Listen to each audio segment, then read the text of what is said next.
الدعايه ان انت اللي فجرت صبا مبارك؟ لا، صبا مبارك هي بطلة مسلسل ليلة السقوط اللي تم انتهاء التصوير قبل أسبوع فقط في الموصل في العراق. مسلسل ليلة السقوط مسلسل يتحدث عن داعش وتحرير الموصل من قبل القوات العراقية.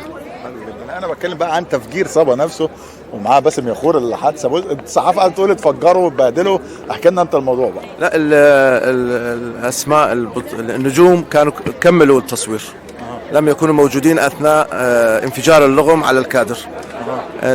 اخر يوم تصوير كان يعني باقينا 5 دقائق نكمل المسلسل، نهائيا انفجر علينا اللغم متروك منذ 2017.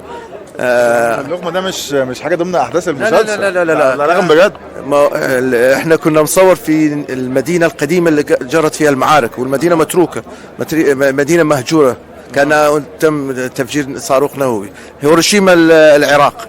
فكان في حالك معاك تصور هناك بقى؟ كنا بنصور، فالضحايا كان الكاميرا اليكسا. بس الحمد لله ما فيش خسائر بشريه. المصور نجا وكادر، والمخرج كانوا بعيد 5 أمتار. مجرد حصل لنا التراب والحاجات اللي تحصل بعد الانفجار يعني. ثمنها كام الكاميرا؟ المسلسل استمر تصوير انا عايز اعرف ثمن الكاميرا اللي اتدمرت، ما تعديش الموضوع. 200,000 دولار مش كتير يعني يا راجل. ميزانيه لوحدها. المهم عندي ان الكادر كله سليم، كلهم بخير الحمد لله والشكر، وكملنا المسلسل وده الاهم الحمد لله. ومن انفجار اللغم ده قدر، ختمنا المسلسل بانفجار اللغم. شايف الحادثه دي ممكن تبقى دعايه ايجابيه للعمل؟ والله اللي نشرها كان المصور، واحنا كنا عاوزين نتكتم على الموضوع ده، لان مش عاوزين نعمل شوشره للمسلسل، بس هي عملت دعايه صارت ترند دلوقتي في جوجل، انفجار اللغم على بطل المسلسل الحمد لله. يعني اتعمل دعايه تعوض ال 200,000 دولار. انا ارجع واقول لك ما دام الكادر كله بخير ما عنديش مشكله في الفلوس. اللي يصرف 5 مليون دولار مش هيفكر في ال 200. الموضوع تكلفته مرعبه يعني. 5 مليون دولار، والدعم ولولا وجود الدعم اللوجستي من الحكومه العراقيه وحكومه اقليم كردستان كان وصل 20 مليون دولار. كله معارك، 30 حلقة أكشن ومعارك واستخدام مواقع حقيقية، وما فيش استوديو.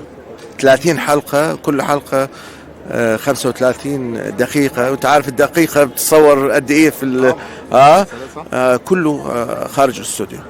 القاهرة كابول هو أحد أسباب اختيارك لطارق لطفي، ولا اسم طارق لطفي لوحده كافي إنك كنت تختاره في العمل ده؟ ده تحدي لطارق لطفي في المسلسل هو ماخذ دور ذباح، شخصية حقيقية موجودة في السجن.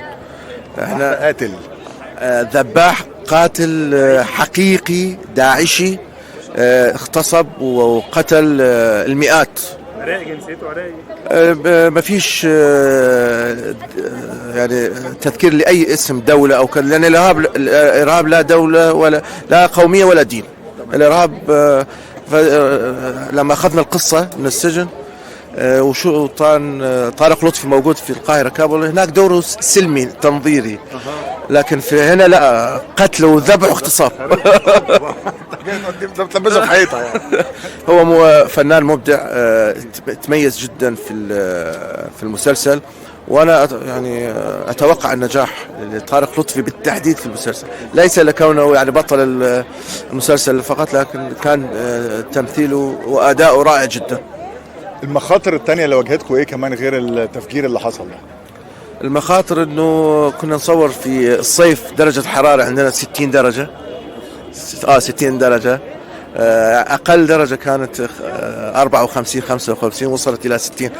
حالات الاعياء اللي كان المسلسل فيه نجوم من مصر وسوريا والاردن، ومصور تونسي، مدير التصوير تونسي، ممثلين عراقيين.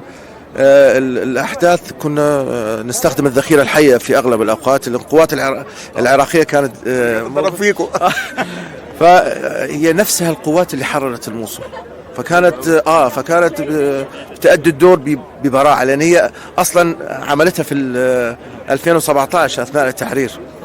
لذلك حتشوفوا مش تمثيل، بنشوف الاحداث الحقيقيه. حقيقة، لأن نفس القوات اللي حررت الموصل كانت معنا في المسلسل، سواء البيشمركة أو مكافحة الإرهاب أو الجيش أو الحشد الشعبي.